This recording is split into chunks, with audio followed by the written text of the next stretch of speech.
आखिरकार मनीषा रानी से इतना क्यों जलते हैं ये लोग, मुझे समझ में नहीं आता। मनीषा रानी को देख के जब मैंने आज का एपिसोड देखा तब मुझे वाक़ई में बहुत ज़्यादा बुरा लगा कि यार मतलब कि इतनी ज़्यादा भीड़ और भीड़ में भी हम अकेले कि अपनी आवाज़ भी उठा रहे हैं और सही चीज़ के लिए उठाई जा रही है ये आवाज़।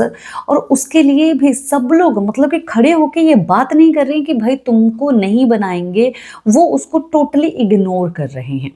आई होप आप लोग समझ रहे होंगे कि मैं आज की गॉसिप जो है मनीषा रानी के तो ऊपर करूँगी, पर जो चीज़ें हुई हैं उसके ऊपर हम लोग गॉसिप तो ज़रूर करेंगे। और वहीं पर मनीषा रानी ने ये बात बोल दी है कि ये हमको हल्के में लेते हैं। अब टाइम आ चुका है इनको हल्का करने का। क्या आने वाले दिनों में मनीषा रानी इनको वाकई में हल्का कर पाएगी, या आने वाले दिनों में मनीषा रानी का पत्ता जो है ये लोग काटने वाले हैं? मनीषा रानी क्या इन लोगों के लिए इतनी ज़्यादा डेंजर बन चुकी है कि ये लोग मनीषा रानी को थोड़ी सी भी बात नहीं दे सकते हैं, इसके फेस टू फेस खड़े होकर बात कर नहीं सकते हैं? क्योंकि मैंने कुछ चीज़ें जो है ना मैंने नोटिस की है। मनीषा रानी काफ़ी सारे कंटेस्टेंट्स के साथ बात नहीं करती हुई दिखाई देती, पर उनको जो है मनीषा रानी से प्रॉब्लम है। रिद्धि को प्रॉब्लम है, रिद्धिमा को प्रॉब्लम है, शाइनी को प्रॉब्लम है, और तो और जो है जैसे कि प्रिंस बहुत बड़ा बनता है, पर प्रिंस जो है मनीषा को जब भी मौका मिले काटने की सोचता है। रज्जत दलाल जो कि बाहर बैठे हुए राइज एंड फॉल में पसंद कर रहा था, मनीषा को सपोर्ट कर रहा था और बाहर के अलायंसेस इनके हैं, वो मनीषा को इग्नोर कर रहा है इस शो में। पता नहीं क्या प्रॉब्लम है, समझ में नहीं आता कि वो एक्चुअली में उसका ऑरा, उसकी वाइब को कनेक्ट नहीं कर पा रहे, या मनीषा की वाइब जो है इतनी ज़्यादा प्योर है, इतनी ज़्यादा पॉजिटिव है कि नेगेटिविटी जो है उसके सामने थर थर कांपती है, और इसीलिए आंखों में आंखें जो है मनीषा रानी के सामने ये लोग डाल नहीं सकते।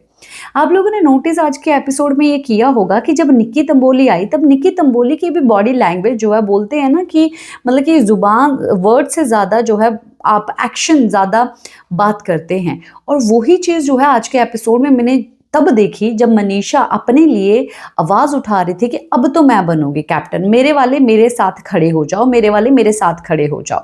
पर निक्की ने वहां पर खुद चार्ज लिया, और निक्की भी वहां पर स्टैंड ले रही है। वाकई में सही बात है, आप स्टैंड ले रहे हो, आप ऑलरेडी बन चुके हो, और आप एक जगह पर बोल रहे हो कि सोचना पड़ता है सबका, तुमने अपने अपने जो है प्रायोरिटीज बता दी। तो वाकई में मनीषा ने भी वहां पर अपने दिमाग का जीता जागता उदाहरण दे दिया कि भाई तू कितनी डम है मुझे ये बात बोल के, और मैं कितनी स्मार्ट हूँ कि तुझे मैं ये बात दिला रही हूँ याद कि तूने भी अपनी प्रायोरिटीज सेट कर ली है।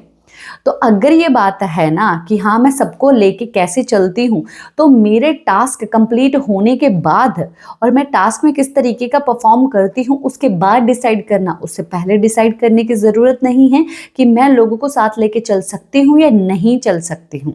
तुम तो भाई अपने लाए हुए बॉयफ्रेंड के साथ नहीं चल पाती, और तुम बड़ी बड़ी उदाहरण जो है मनीषा रानी को देती हो। निक्की तंबोली बहुत ही ज़्यादा मुझे इरिटेटिंग लगी। वैसे तो वो स्टार्टिंग से ही है ही इरिटेटिंग, बीच में थोड़ी अच्छी लगती थी जब बिग बॉस 14 में जब बीच में दोबारा से वो आई थी। तो मनीषा रानी ने ये सब चीज़ें तो की, पर निक्की तंबोली और बहुत सारे ऐसे खबरी हैं, बहुत सारे ऐसे पोर्टल्स हैं जो कि ये बात लिखते हैं, और बहुत सारे ऐसे फैंस हैं जो कि इस चीज़ के ऊपर बिलीव करते हैं कि द 50 शो में जितने भी कंटेस्टेंट्स आए हैं, सेलिब्रिटीज़ आए हैं, वो सिर्फ और सिर्फ अपने फ़ैन के लिए आए हैं, और वो एक रुपया भी जो है ले नहीं रहे हैं।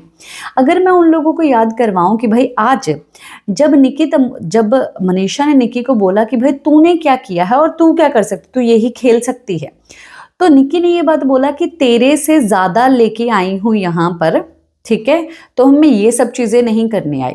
तो उससे साफ तौर पे पता चलता है कि निक्की तंबोली को ज़्यादा पैसे मिल रहे हैं मनीषा रानी से, मनीषा रानी को कम मिल रहे हैं, और इसीलिए वो अपने पैसे की धौंस जमा रही है।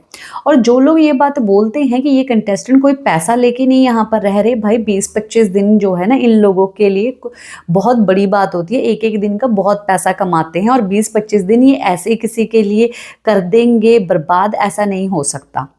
ठीक है, इनके फैंस है, ये फैंस को एंटरटेन करते हैं, उसके बदले इनको पैसा मिलता है, ये फ्री फंड में अपने फैंस को कोई एंटरटेन नहीं करते हैं।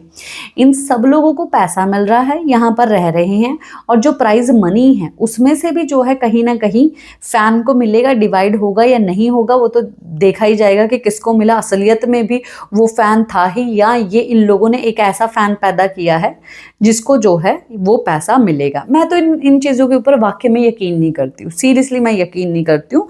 ये फेक चीज़ें तो कर ही रहे हैं, क्योंकि एक जगह पर जब आज वोटिंग हो रही थी तब उस दौरान ही जो है प्रिंस ने बोला मैं दुष्यंत को कर रहा हूँ वोट, शाइनी को साइड में रख के, ये गेम चेंजर होगा।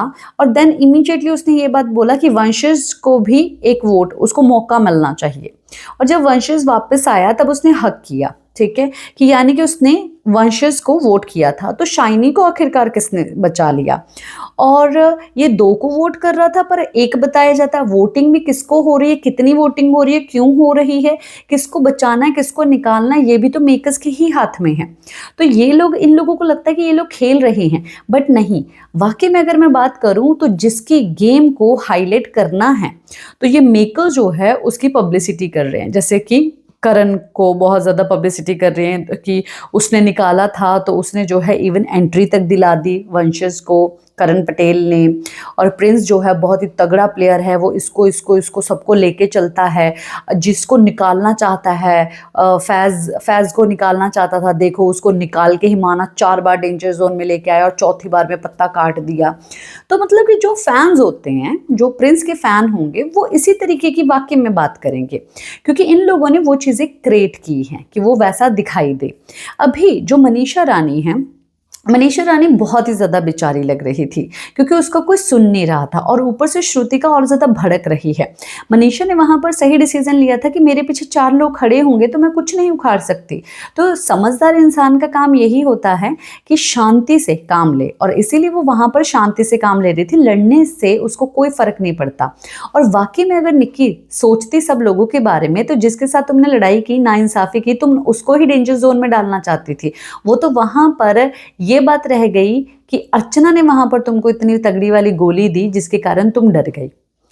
और मनीषा ने भी अब फैसला तो ले लिया है। अब देखेंगे ऐसा कि हल्के में मनीषा को लिया हुआ जो है, क्या अब हल्का इन लोगों को मनीषा करेगी? क्या उसका कुछ जो प्लान है वो हो पाएगा, सक्सेसफुल हो पाएगा? पर आने वाले दिनों में आप लोग मनीषा रानी को जो है घर से एलिमिनेट होते हुए देखने वाले हैं। पर उसके आने वाले दिनों में जो है आप लोग मनीषा रानी की री एंट्री देखने वाले हैं, और मनीषा रानी जो है आप लोगों को टॉप 12 में भी जो है दिखाई देने वाली है। हालांकि टॉप 5 में नहीं, टॉप 12 में डेफिनेटली दिखाई देगी। पूरी जनता निकलेगी, मनीषा रानी जो है वहीं पर रहेगी। और ये निक्की तंबोली जो बड़ी बड़ी बातें कर रही है कि तेरे से ज़्यादा पैसे लेके यहाँ पर बैठी हूँ, मनीषा रानी से पहले ये निकलेगी बाहर, और तब पता चल जाएगा कि मनीषा रानी ने क्या गेम खेली और निक्की तंबोली का कितना दिमाग था।